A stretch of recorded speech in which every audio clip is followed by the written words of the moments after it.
नमस्कार प्रिय दर्शकों, एक ऐसी कहानी को लेकर पेश हुआ हूँ जो एक प्रेरणादायक भी है और ज्ञानवर्धक भी है। तो चलिए बिना देरी किए हुए इस कहानी का शुरुआत करते हैं। उम्मीद है कि इस कहानी को सुनने के बाद आप अपने दोस्तों के साथ ज़रूर शेयर करेंगे।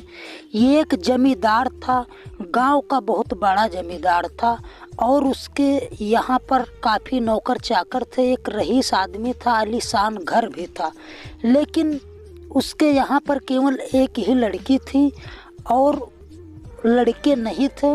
और वो लड़की काफ़ी ज़्यादा जिद्दी भी थी और नटखट स्वभाव की थी।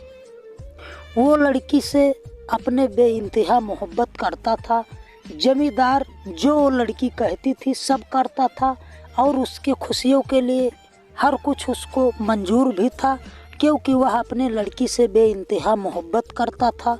और ऐसे ही कुछ दिन बीतते गए, फिर वह लड़की शादी करने के योग्य हो गई। तो जमींदार ने सोचा क्यों ना अपने लड़की का हाथ पीला कर दिया जाए। फिर उसने ऐसे ही कुछ दिन के बाद बात चलाना शुरू कर दिया। बोला कि बेटी, मैं तुम्हारा शादी कर देता हूँ और तुम कहीं भी रहना, खुशहाल रहना। मेरा खुशी इसी में है कि तुम जैसे वर चाहोगी वैसे चुन लेना। फिर वह लड़की एक शर्त रख देती है, कहती है कि जो मुझसे 5 जूता सुबह में उठकर खाएगा, मैं उसी के साथ शादी करूंगी जो मुझसे डरेगा। फिर यह सुनकर जमींदार का होश उड़ जाता है और वो सोचने लगता है कि आखिर ऐसा कौन लड़का मिलेगा कि जो मेरे लड़की से 5 जूता डेली खाएगा।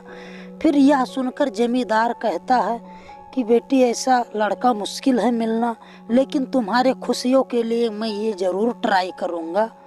और फिर वह चारों तरफ ऐलान करवा देता है अपने नौकरों और लोगों से कह करके कि जाओ तुम चारों तरफ घोषणा कर दो कि ऐसा लड़का मिलना चाहिए जो मेरी बेटी से 5 जूता खाए, मैं उसी के साथ शादी कर दूंगा।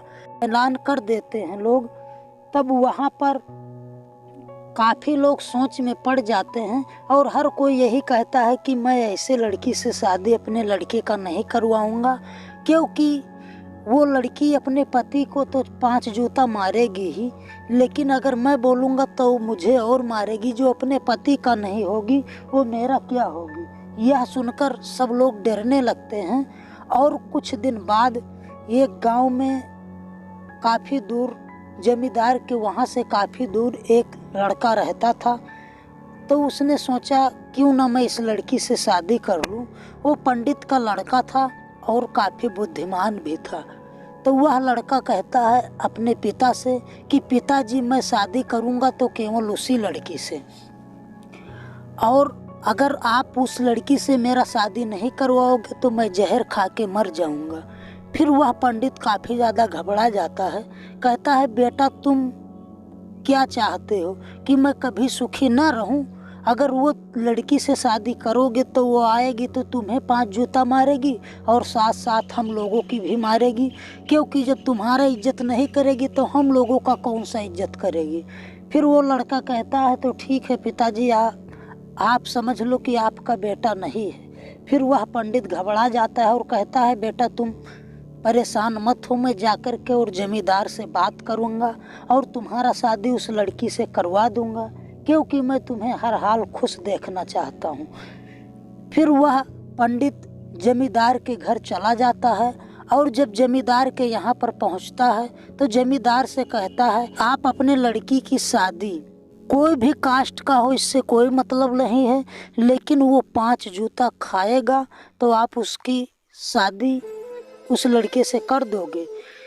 तो जमींदार बोला, हाँ बिल्कुल ठीक सुना है आपने, आप जैसा कहते हैं वही सही है, लेकिन मेरे लड़की से उसको डरना होगा और सुबह 5 जूता खाना होगा। अगर ऐसा आप तैयार हो तो बताइए। तो उस पंडित ने कहा, ठीक है मैं शादी कर लूँगा। इतना सुनकर जमींदार जो है बिगड़ गया उसके ऊपर। बोला कि तुम से मैं शादी कर दूं अपने बेटी का? अरे तू 5 जूता नहीं 50 जूता अगर मेरे से भी खाएगा तो मैं तेरे से शादी नहीं करूँगा, खोसट कहीं के। फिर वह पंडित कहता है, मेरा शादी नहीं, मेरा एक लड़का है उसका शादी करवाना है। तो इतना सुनकर के जमींदार काफ़ी ज़्यादा खुश हुआ, बोला ठीक है मैं शादी कर दूंगा। फिर कुछ दिन बाद बातचीत जब क्लियर हुआ तो फिर शादी, जमींदार तैयार हो गए, बोले कि तुम बारात लेकर आओ मैं शादी कर दूंगा। फिर बारात सज कर के और जमींदार के वहाँ पर पहुँची और फिर जमींदार ने धूमधाम से अपने लड़की की शादी की। फिर जब विदाई का वक्त आया तो पहले लोग डोला में विदाई करते थे, फिर डोला में दोनों लड़का और लड़की को बैठाया गया। दुल्हन दूल्हे को बैठाने के बाद वहाँ से विदा किया गया और फिर चलते चलते एक जगह पर शाम हो गया।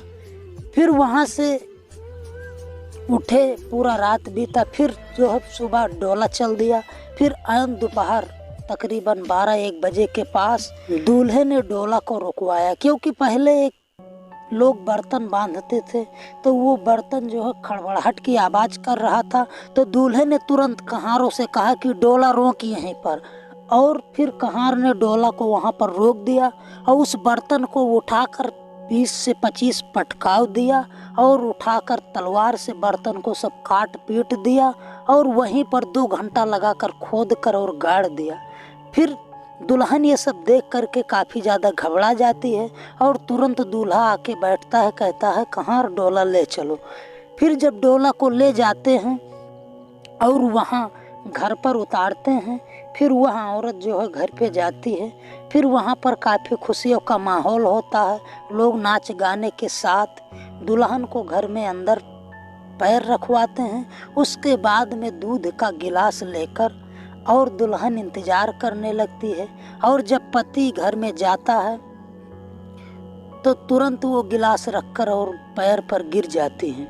कहती है कि मुझे माफ़ कर दो, आप मेरे परमेश्वर हो और मैं आपको कभी जूते से छोड़ो, आँख उठाकर भी नहीं देखूंगी उस तरह, क्योंकि कोई भगवान को भला बुरा भला कहता है।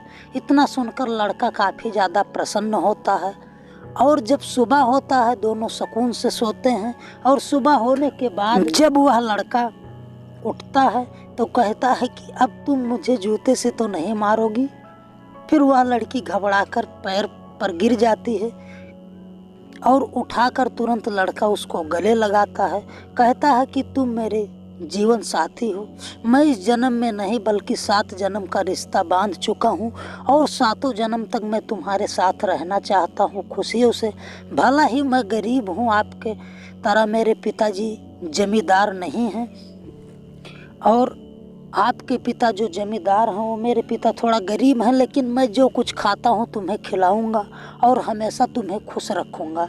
इतना सुनकर औरत खुश होती है, और फिर वहाँ पर गांव के लोग इतना सुन करके कि वो 5 जूता कब मारेगी सब इंतज़ार करने लगते हैं। काफ़ी लोग इकट्ठा हो जाते हैं। फिर वह लड़की निकलती है औरत, और वो लड़की कहती है कि आप लोग यहाँ पर क्यों भीड़ लगाए हो। सब कहते हैं कि तुम जूता से मारी, तो वो कहती है कि मैं जूता से क्या मारूंगी, वो मेरे परमेश्वर हैं, मेरे भगवान हैं, और भला कोई भगवान को जूते से मारता है, ये आप लोगों ने क्या सोच रखा है। वो मेरे पति हैं, भगवान हैं, मैं उन्हें कभी जूते से नहीं मार सकती और ना ही उनके साथ कभी दुर्व्यवहार कर सकती हूँ, क्योंकि वो मेरे भगवान हैं। और आप लोग एक काम करो कि यहाँ पर जो कुछ बना है खाओ पियो ऐश करो। फिर इतना सुनकर के गांव वाले काफ़ी ज़्यादा प्रसन्न होते हैं, और साथ साथ जमींदार भी प्रसन्न होता है और खुश होता है कि चलो मेरे लड़की का ज़िंदगी सफल हो गया, उसको एक जीवन साथी मिल गया जो बेइंतहा मोहब्बत भी करता है, और साथ साथ वो इस तरह सुधार दिया। फिर जमींदार अपनी सारी ज़मीन और जायदाद का सारा कुछ हिस्सा अपने बेटी और दामाद के नाम कर देता है और वो दुनिया छोड़ देता है, और ये दोनों हंसी खुशी से रहने लगते हैं और इन दोनों का जीवन हंसी खुशी से बीतने लगता है। और गाइस ये कहानी आप लोगों को कैसी लगी?